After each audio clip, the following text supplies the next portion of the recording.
What's happening, guys? So the reason you clicked on this video is because you wanted to find out some ways that you can make money online. But before we get into that, we need to address a huge problem. There is currently a disease that's spreading. No, I'm not talking about that disease. Symptoms of this disease include zero creativity, extreme laziness, Kevin David actually legit copied everything that I teach, and the willingness to outright plagiarize other creators that do work hard with no shame. He talks about this same exact stuff, word for word, that I have been talking about for the past year. And this disease is especially bad when it comes to giving people financial advice. I mean, you'll watch some video on how to make money. We are going to talk about the top 3 paid surveys online. And I can tell you most of the advice out there is awful. So if you're actually foolish enough to try one of these methods, we're in $17.11. Divide that by 8 hours of work, and that comes out to $2.13 per hour. You're probably going to be very disappointed. But don't worry, because I got you covered, fam. Over the years, I've tried a lot of the make money online stuff out there, and there are a few methods that do actually work. I started trying all sorts of different side hustles and small business ideas as a teenager, and there were a few methods that actually worked, even for somebody who didn't have any experience and was broke. It's so easy, a caveman could do it. The best method that I found made me nearly $100 an hour. And everything that I mentioned on this list is going to be either something that I've tried myself or close friends of mine have done. So it's not going to be some copy of something that you've already seen 100 times. So first on this list is going to be how to sell pictures of your feet. Just kidding. I don't think anybody would want to buy something like that from me. But don't forget to smash the like button if you're into that sort of thing, or just smash it anyways because it helps the channel out a lot. Smash. Thank you. But yeah, I'm amazed that this video has over 2 million views in just a few months. That blows my mind. But anyways, the real number 5 on the list is going to be online tutoring. Now, I actually started doing this one while I was in college, and by the time I stopped doing it, I was making over $100 an hour. So the story goes, I was in college, going through undergraduate, trying to get into pharmacy school, and there's this test that you have to take in order to get into pharmacy school. It's an entrance exam called the PCAT. So I really wanted to do well on this test, and I scoured the internet forums. I basically bought like every book there is to try to do really well on it. And there were a ton of different resources out there. Some of them were pretty good, some of them were really bad, and then there were a few that were really good. I also asked a bunch of people that did really well on the test, and some people were just naturally really smart and they were going to do well on the test anyway, so it didn't really matter what they studied. And then others were really good at researching what the best options were. And so it took me hundreds and hundreds of hours of studying and exploring and trying different things out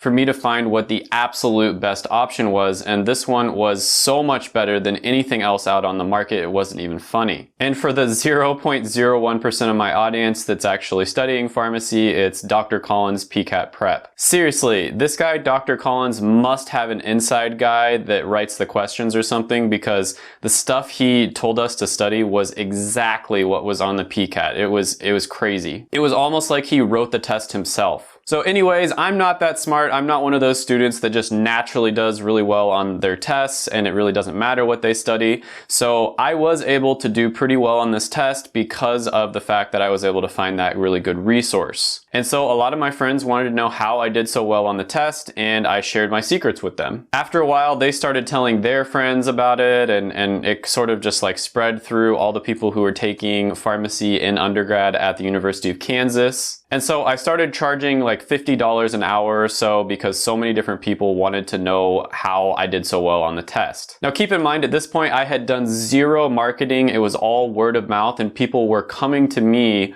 wanting to pay me just to tell them which resources to buy and basically how to go about studying for the test. So I started off by charging around $50 an hour, and eventually it got up to the point where I was charging around $150 an hour. And this was a win-win for both parties involved, because I was saving them hundreds of hours of time that they would have wasted studying and trying different resources that weren't nearly as good, and I was probably saving them thousands of dollars. A lot of companies would offer options where you would fly to a study facility for like a week, pay them several $1,000s, and they would supposedly tell you everything that's going to be on the test. But this option that I offered was much easier. You didn't have to fly anywhere, you didn't have to pay thousands of dollars, and it was getting people much better results. And on top of that, I was reinforcing my prior knowledge, which ended up helping me a lot in the future. So I was basically getting paid to get better at what I was doing already in the first place. So obviously this is going to be different from person to person. Most people watching this probably didn't go to pharmacy school, and so they can't tutor people on the PCAT, but a lot of people watching this, maybe you took a big test in high school like the ACT or the SAT and you did really well on that. Or maybe you're just really good at some random subject that a lot of people aren't that good at, like math for instance. The general rule here is the more specific the better. So a specific thing that you're good at, like a specific test or maybe a specific type of math that you can help people study for, that's probably going to be more profitable for you. For instance, I know medical doctors that charge thousands and thousands of dollars to tutor students on how to get into medical school. The big thing here is to just be creative and think outside the box and think about what you've already spent your time doing and how you could save people a lot of time if they were to just pay you some money in order for you to tell them what the best resources are or how to study for a test. Now, there's a ton of different ways that you can advertise your tutoring services. Really good would be, Facebook Marketplace, Craigslist, online forums are really good as well. You can also join different groups. Like for instance, I joined the Undergrad Pharmacy Society at my school, the University of Kansas. A lot of the time there'll be Facebook groups that are completely dedicated to that subject as well. So you just want to join those groups and just start offering really valuable insights, and people will probably just start naturally reaching out to you. If you want to be a little more aggressive, maybe at the end of a post where you just offer some, valuable insights, you could say, I am offering one-on-one tutoring if you want to reach out to me. You don't want to be too braggy or selly or anything like that, or you might end up getting kicked out of the group. Now, the one downside to this one is it does take up a lot of your time when you're meeting up with people one-on-one, but later on in the video, I'm going to show you how you can basically turn any of these methods a little bit more passive, so you're not exchanging your time for money, you're more exchanging your resources or your knowledge for money, and that way you don't actually have to be there as much to help them. Number 4 on the list is going to be flipping items or online arbitrage. Now, I think a lot of people know about this one a little bit at least. You basically buy an item at a lower price and then you sell it at a higher price. And this can be an amazing side hustle if you have the cash to buy and sell stuff. So one really good tip here is always make sure that they come to you so you don't spend too much time on money or gas. So you always want to make sure that they come to a place near you, so maybe meet at a gas station that's just around the block from you. And this is whether you're buying or selling. It doesn't really matter. Either way, you want them to come to you. The only time that you'd go somewhere is if it's like maybe a really big couch or something that you have to haul, or it's just an incredible deal that you can't pass up. So you want to have an estimated price that you're willing to pay for the item, and then when you get there, you want to negotiate a little bit and try to get the price down. So some items that I've personally had a lot of success with are going to be phones,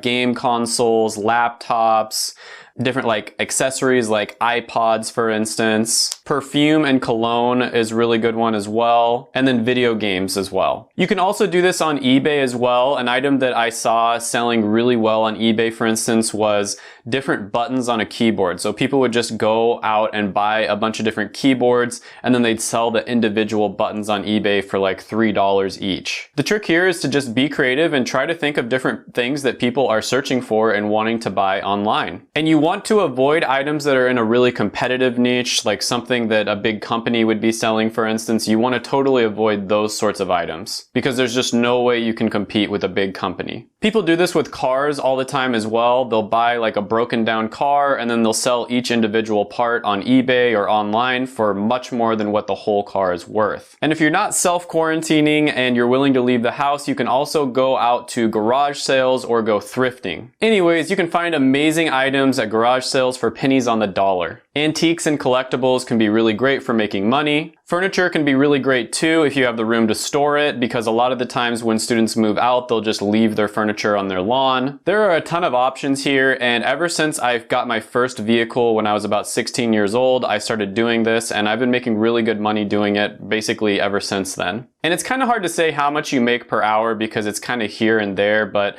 I'd say you probably make well over $50 an hour if you just do it with just the items that are really good sellers. And a really good place to check what items are going for is eBay. You can go to eBay and then look at the completed listings tab, and then you'll get a really good idea of what items are actually buying and selling for on the open market. And then a slightly different approach is if you live in a college town. This is a huge opportunity because, like I said, when students move out at the end of the semester, a lot of them will end up leaving tons of stuff just out on their lawn or right next to a dumpster. And I know it sounds gross, like dumpster diving, but I once found a fully functional flat screen TV right outside of a frat house. When some guy moved out, he just decided to throw his TV away and it worked perfectly fine. Some guy who probably looked like this, and I looked up the price online and it was nearly $800 brand new. Thanks, Chad. Now this one can be great as a full-time gig, but it's also just really good as a side hustle as well. Something that you can do once in a while. You kind of just wait for something to fall into your lap. Don't spend too much time on it. So number 3 on this list is going to be teaching English online. So 2 really great resources for this are going to be Cambly as well as QKids, and these are ones where you can just basically get started with this. And I think this one is pretty self-explanatory, but you basically teach people that are not from the United States of America how to speak and write in English. With Cambly, you're making around $20 an hour when you first start off. With QKids, it's around $10 an hour. QKids is a little bit easier to sign up for than Cambly. And usually they just want to chat a bit, and you don't have to be like an expert in English. You don't have to have an English degree or anything like that. They basically just want to have a normal conversation with normal American or dialect, if that makes any sense, with somebody who is from the USA. Now you can start off on these websites just to get a little bit of experience, and then after you've done it for a little bit, you kind of know the ropes. You can go out on your own and charge a lot more. And I had a roommate who basically lost his job and he ended up working a side job on Cambly just to be able to pay the rent and get by. And he actually ended up loving it. He ended up moving to Asia later on and becoming a full-time English tutor. And he would basically just teach rich people's children the nuances of English and help them become more fluent in it so they'd have a better chance of getting into top American schools. And last I heard, he was making over 6 figures doing this, so it's definitely a viable option, and he didn't have any formal training as a tutor or any language degree or anything like that. It was all self-taught. Number 2 on the list is going to be online freelancing. So this is another really great one. Basically, you learn a valuable skill that people are willing to pay you money for it, and you do it on the side at first, but eventually you can turn this into a full-time gig. So many entrepreneurs I know got started doing things like this, and I've even known people who have switched careers just by starting it off as a side gig and then moving into a full-time thing. Now, there are a ton of sites out there where you can use to get started doing this. The most common ones out there are going to be Fiverr and Upwork. Now, of course, there are some skills out there that pay a lot more than others. Bitcoin developers, for instance, which is super random, are making $215 an hour on average, whereas logo designers are not going to make nearly as much. Now, the trick to freelancing is to position yourself as an expert in something extremely niche and specific. You always want to position yourself as a specialist, not a generalist. And this is the biggest mistake I see people making. By far the most common mistake is they will basically say, oh, I can do anything for you. You know, I'm a generalist. I can do anything you want in this realm. Maybe like it's making art, for instance. When you position yourself as a jack of all trades, you end up getting paid less. You can look at this with doctors or lawyers, basically any profession out there. If you are a specialist, you're going to get paid more than if you are a generalist. Generalists get paid less, they have less fun, they're less respected, they get worked a lot more, and they probably won't even get as many jobs. What you want to do is find a very specific skill that pays very well and has a lot of demand, learn how to do that skill, and then position yourself as a specialist and an expert with that specific skill. For example, if you're a photographer, consider becoming an expert on event photography specifically. If you're into online business, maybe you should consider becoming an expert on lead magnets specifically. Or maybe you got a business degree, you want to kind of switch careers, you can consider positioning yourself as an expert on pricing and strategy strategy consulting. If you're in the computer science world, you're a programmer, consider becoming an expert on image object recognition. I think you get the point here. There are certain skills that are going to pay you over $100 an hour, and then there are others that are completely saturated. You're not going to make that much from them. And you want to position yourself as an expert and an authority on those specific skills that make quite a bit of money. Now, when you first start off, you're probably not going to make nearly as much. You have to do an amazing job for all of your clients, and then you're going to get your name out there, and there's going to be a lot of referrals and word of mouth and all that sort of thing. Now, number one on the list is very similar to freelancing, but in my opinion, it's even better, and that's consulting. Now, there are a lot of similarities here. Just like with freelancing, you're going to want to become an expert or a specialist on something that has a lot of demand and pays very well. Now, with freelancing, you would start off by doing most, if not all, of the work yourself. This is what's known as a done-for-you business model. And it's extremely time-consuming and also can make you very tired because it's probably very hard and repetitive work. And so for that reason, it's not quite as good as consulting, in my opinion. Now, with consulting, it's more known as a done-with-you business model. And the reason for that is because you would be telling clients how they can do something for themselves. And because of that, it's much more scalable than freelancing because you're not going to be doing most of the work yourself. And with all of the different ones that I've listed, all 5 that are on this video, you want to try to move towards more of a done-with-you business model whenever possible. Now, there are several different ways of doing this. Some consult purely just over the phone, or they consult over a Skype session, and they're charging, over $500 an hour a lot of the time. And then others already have pre-prepared packages where they teach people exactly what they're looking for, and that way you don't have to spend hardly any time at all. So they might make a manual or a video course or a program or something along those lines. And then so the client would study it on their own, and then any questions they're confused with or anything like that, they would either email or call the consultant. This takes up even less time, and so it's even more scalable. Now, a great place to start with this would be on a site like Clarity.fm. Nate O'Brien, who's a really cool guy and a fellow YouTuber here in the finance niche, charges almost $17 a minute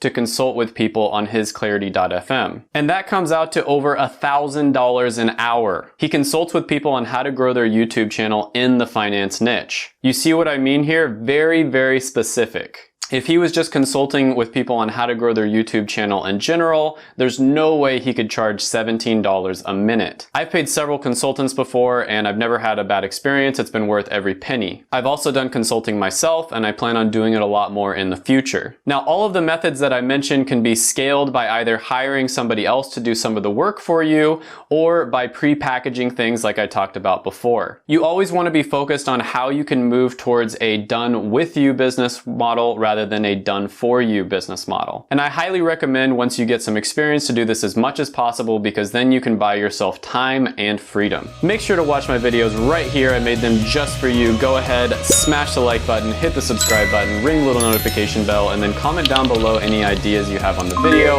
or any other videos that I should do. Thank you so much for watching, and bye for now.